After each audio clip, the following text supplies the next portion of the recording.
Hello students, welcome back to your own channel Shobhiraj educational institute.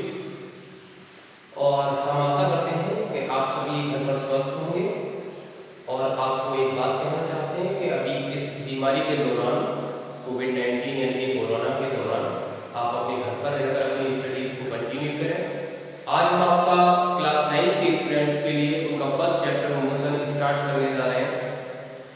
तो आप लोग I hope आपको ये चैप्टर समझ में आएगा।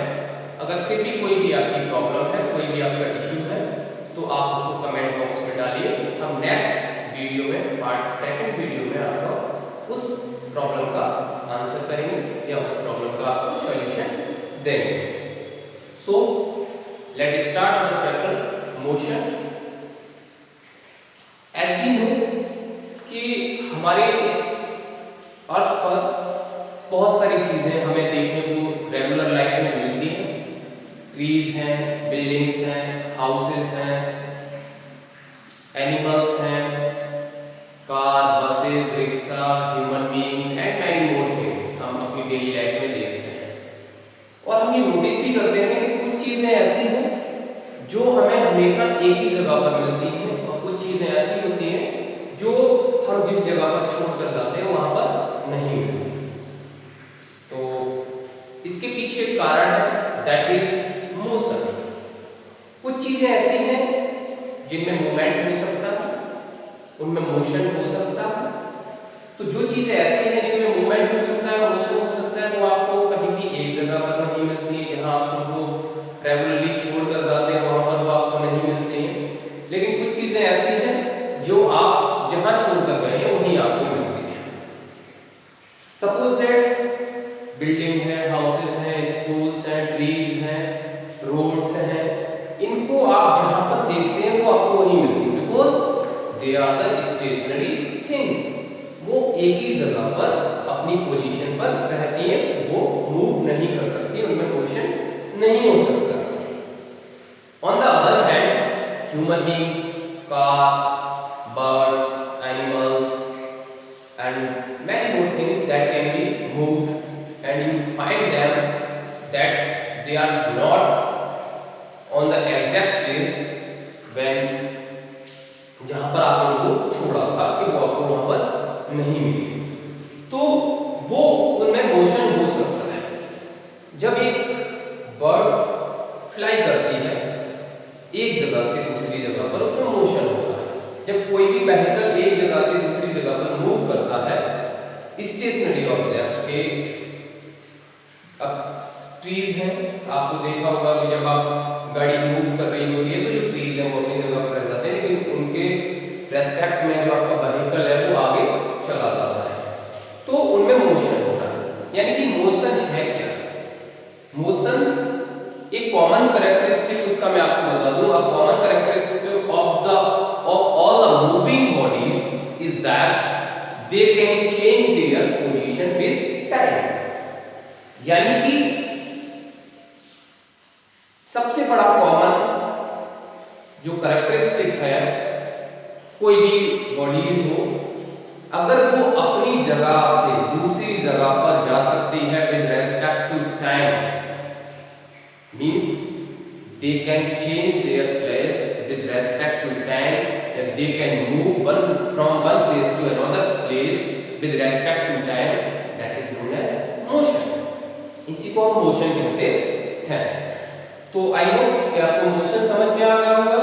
मैं एक आपको एग्जांपल देकर बता देता हूं।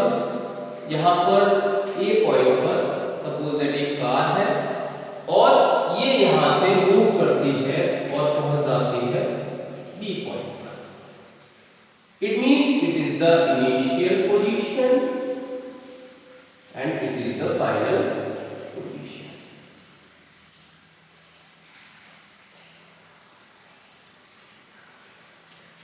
जो कार थी वो ए पॉइंट से बी पॉइंट पर पहुंची, यानी कि इसने कुछ डिस्टेंस को ट्रेवल किया। अब अगर कोई भी ऑब्जेक्ट, कोई भी बॉडी कोई भी डिस्टेंस को ट्रेवल कर रही है, सपोज दैट मैं यहां से मूव करके यहां जा रहा हूं, तो मुझे कुछ टाइम लगा होगा, 1 सेकंड 2 सेकंड एंड एनीथिंग। तो ये कार जब यहां से मूव करकर यहां आई तो इस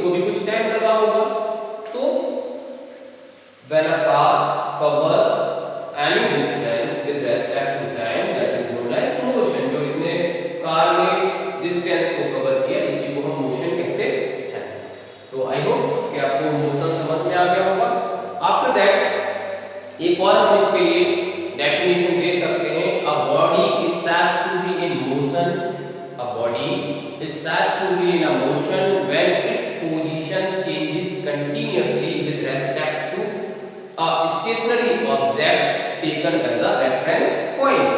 कहने का मतलब हमने एक रेफरेंस पॉइंट लिया, suppose that there is a tree, ये स्टेशनरी पोजीशन पर है और यहां से हमने मूव करना स्टार्ट किया और हम मूव करके आगे चले गए। तो ट्री तो अपने स्टेशनरी पोजीशन पर है, लेकिन हमने अपने प्लेस को कंटीन्यूअसली चेंज किया, हम उससे दूर जाते जा रहे हैं विद रेस्पेक्ट टू टाइम, क्योंकि हमें कुछ टाइम भी लग रहा होगा जब हम मूव कर रहे हैं। तो हम ये भी कह सकते हैं when a body moves from one place to another place, या when a body covers some distance with respect to time, that is known as motion। After that बहुत सारी चीजों में मोशन होता है लेकिन हमें दिखाई नहीं देता है, महसूस नहीं होता है। उसका कारण है कि बहुत सारी चीजों में तो फास्ट मोशन हो रहा है जिसकी वजह से हम उसको ऑब्जर्व कर पाते हैं, जैसे कि एक कार मूव कर रही है रोड पर, वो हमें दिखाई दे रहा है कि मूव कर रही है। लेकिन कुछ चीज ऐसी हैं जो मोशन में है लेकिन वो हमें मूव करके भी दिखाई नहीं दे रही है। सपोज दैट जैसे कि हम लोग सभी जानते हैं कि जो हमारी अर्थ है वो रिवॉल्व करती है अराउंड द सन, तो लेकिन हमें महसूस नहीं होता कि हमारी अर्थ चक्कर लगा रही है सूरज की, क्योंकि उसका जो मूवमेंट है बहुत स्लो है। 365 डेज एंड 6 आवर्स उसको लगते हैं अपना रिवॉल्यूशन कंप्लीट करने में, तो इसकी वजह से हमको नहीं पता लगता कि हमारी अर्थ रिवॉल्व कर रही है। Second example, your watch. आप अपनी वॉच को या क्लॉक को देख सकते हैं, उसमें आपको 3 हैंड्स दिखाई देते हैं, एक सेकंड हैंड होता है, मिनट हैंड होता है एंड आवर हैंड होता है।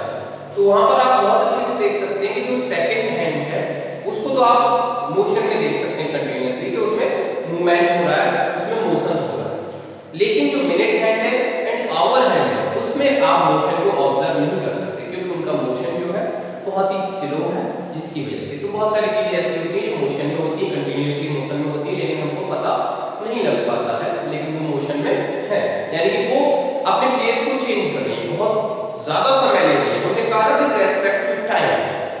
अब ये बात अलग है कि हमने कितना जल्दी उसको कवर किया, कितना देर में कवर किया, it doesn't matter, but they changes their place, वो अपने प्लेस को चेंज कर रही है, ये मायने रखता है।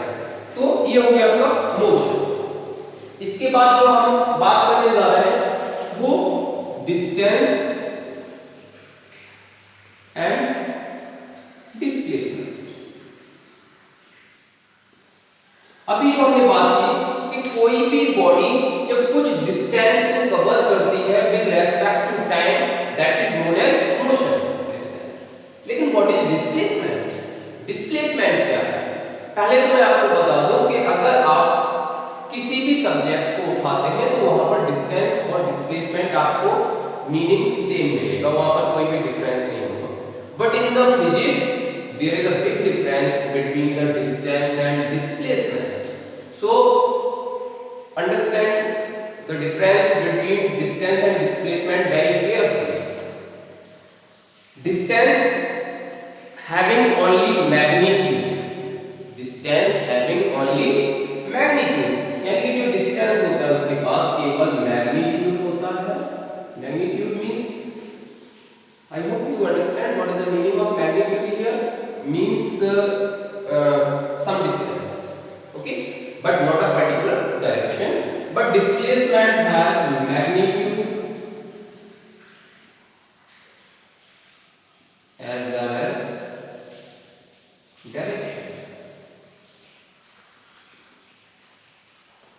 यानी कि कहने का मतलब ये है कि मूवमेंट इसमें भी होगा, मोशन इसमें भी होगा, लेकिन फर्क क्या होगा कि डिस्टेंस में जो आपका मूवमेंट होगा वो किसी भी डायरेक्शन में हो सकता है। पहले आप ईस्ट में जा सकते हो, फिर वेस्ट में जा सकते हो, फिर नॉर्थ जा सकते हो, फिर साउथ जा सकते हो, फिर ईस्ट जा सकते हो। इट डजंट मैटर कि आप कैसे जा रहे हो, किधर जा रहे हो, डिस्टेंस वो आपका हो गया। लेकिन डिस्प्लेसमेंट में आप एक पर्टिकुलर डायरेक्शन में ही मूव करेंगे तभी वो डिस्प्लेसमेंट होगा। अगर आपने डायरेक्शन चेंज कर दिया तो वो आपका डिस्प्लेसमेंट नहीं होगा, वो आपका डिस्टेंस होगा। सपोज दैट ए से आप बी पर मूव किए 5 मीटर, बी से आप सी पर मूव किए 4 मीटर। अब हमें डिस्टेंस पता करना है कि हमने कितना डिस्टेंस कवर किया और कितना डिस्प्लेसमेंट रहा। What is the resultant displacement and what is the distance. तो डिस्टेंस सीधी सीधी बात है कि जितना हमने कवर किया है वो सारा हमारा डिस्टेंस है, यानी कि 5 metre plus 4 metre equal to 9। हमने टोटल डिस्टेंस कवर किया 9 मीटर। लेकिन अगर हम डिस्प्लेसमेंट की बात करते हैं तो एक चीज और आप बहुत अच्छे से समझ लीजिए कि displacement is the shortest length between the initial position and the final position. जो आपका डिस्प्लेसमेंट है वो सबसे शॉर्टेस्ट लेंथ होता है between the initial point and the final point. जो आपका इनिशियल पॉइंट है और फाइनल पोजीशन है उनके बीच का सबसे कम दूरी। सबसे कम दूरी निकालने के लिए अगर मैं आपसे कहूंगा तो सभी बच्चे तुरंत हाथ उठाएंगे तो बोलेंगे sir that is a two c. अगर हम सी पर पहुंचना है तो सबसे आसान तरीका क्या होगा कि हम यहां से चलते हैं और सी पर पहुंच जाते हैं। It is the shortest way, इससे ज्यादा शॉर्ट कोई नहीं हो सकता। और straight line between the two points, between the initial point and the final point is known as shortest way. यही शॉर्टेस्ट वे होगा, इससे छोटा रास्ता आपको नहीं मिल सकता पहुंचने के लिए। तो जो ये छोटा रास्ता है एक स्ट्रेट लाइन है, यानी कि आप यहाँ पर देख भी पा रहे होंगे कि हमने कोई भी डायरेक्शन चेंज नहीं किया, हम सीधा ए से सी पर पहुंचे। लेकिन पहले हम अगर डिस्टेंस की बात करेंगे तो हम पहले ए से बी गए थे, फिर हमने अपने डायरेक्शन को चेंज किया, देन हम सी पर पहुंचे। लेकिन यहाँ पर हमने डायरेक्ट ए टू सी, यानी कि हम यहाँ पर कोई भी डायरेक्शन चेंज नहीं किए हैं। तो यहाँ पर जो आपका डिस्प्लेसमेंट होगा वो ए टू सी होगा और इसको आप निकाल सकते हैं।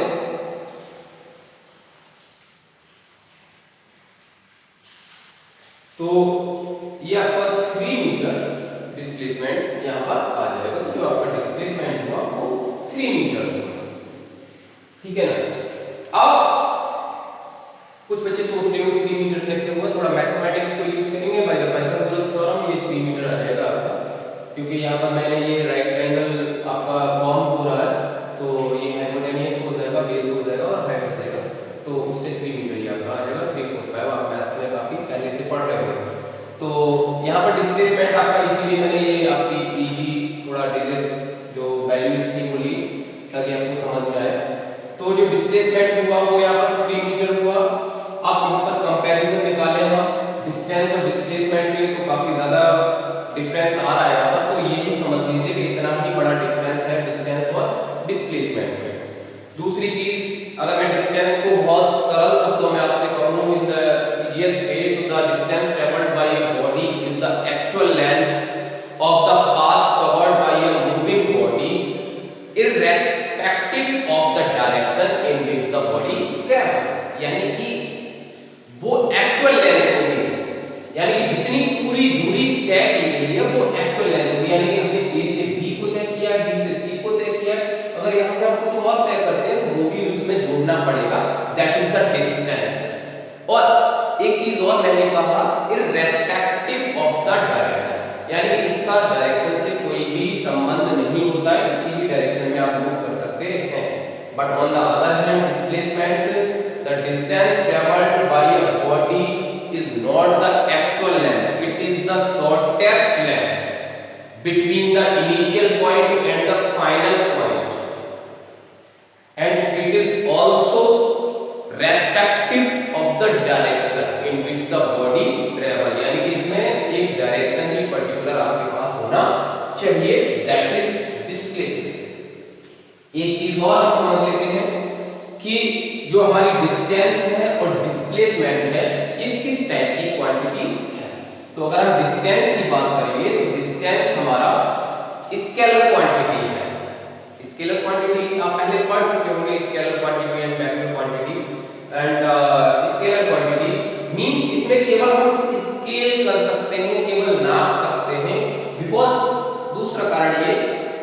सिंपल वे में कहें कि इसमें केवल मैग्नीट्यूड होता है, that's why it is a scalar quantity. But displacement की बात करें तो it is a vector quantity. ये वेक्टर क्वांटिटी क्यों है? Because it has magnitude as well as direction, that's why it is a vector quantity. इसके कारण इसको हम वेक्टर क्वांटिटी कहते हैं। और here is there is only a magnitude, that's why it is a scalar quantity. So dear students, remember these things, that distance has only magnitude, so it has a scalar quantity, and displacement has a magnitude as well as direction, that's why it is vector quantity. Okay, after that एक चीज और यहाँ पर हमारे लिए समझने के लिए है कि डिस्टेंस और डिस्प्लेसमेंट में छोटी सी चीज है, जो हमारा डिस्टेंस है वो कभी भी जीरो नहीं हो सकता, कभी भी जीरो नहीं हो सकता। क्या? डिस्टेंस, जो हमारा डिस्टेंस है वो जीरो नहीं हो सकता, it can not be zero. But the displacement can be zero, displacement हमारा जीरो हो सकता है, बिकॉज हमने कहा the shortest length between the initial point and the final point, और the shortest length between the initial position and the final position, यानी कि हम अभी कहाँ हैं और फाइनल में कहाँ हैं। सपोज करिए मैं यहाँ से गया अपने घर पर, या मैं यहाँ से कहीं भी गया 5 किलोमीटर टहल कर गया, और 5 किलोमीटर टहलने के बाद मैं फिर यहीं आकर खड़ा हो गया, तो अब मेरी शॉर्टेस्ट लेंथ क्या नापेंगे? This is my initial point, initial position. मैं यहां से यहां गया, A to B, B to C and C to D, and after that D to A। यानी कि मैंने यहां से शुरू किया था और मेरी फाइनल पोजीशन भी कहां पर है? यही। It means when the initial position and the final position is the same, then the displacement is always zero। ये आप समझ जाइए बहुत अच्छे तरीके से कि अगर आपकी इनिशियल पोजीशन और फाइनल पोजीशन एक ही जगह पर है तो आपका जो डिस्प्लेसमेंट होगा वो जीरो होगा। सपोज दैट सेकंड हैंड ये यहाँ से राउंड टू के आ रहा है और ये फिर 12 पर आ जाता है, तो वहां पर इसका 12 से स्टार्ट किया, 12 पर आ गया, तो ये डिस्प्लेसमेंट कितना हुआ? जीरो हुआ। कितना हुआ? जीरो हुआ। ठीक है ना।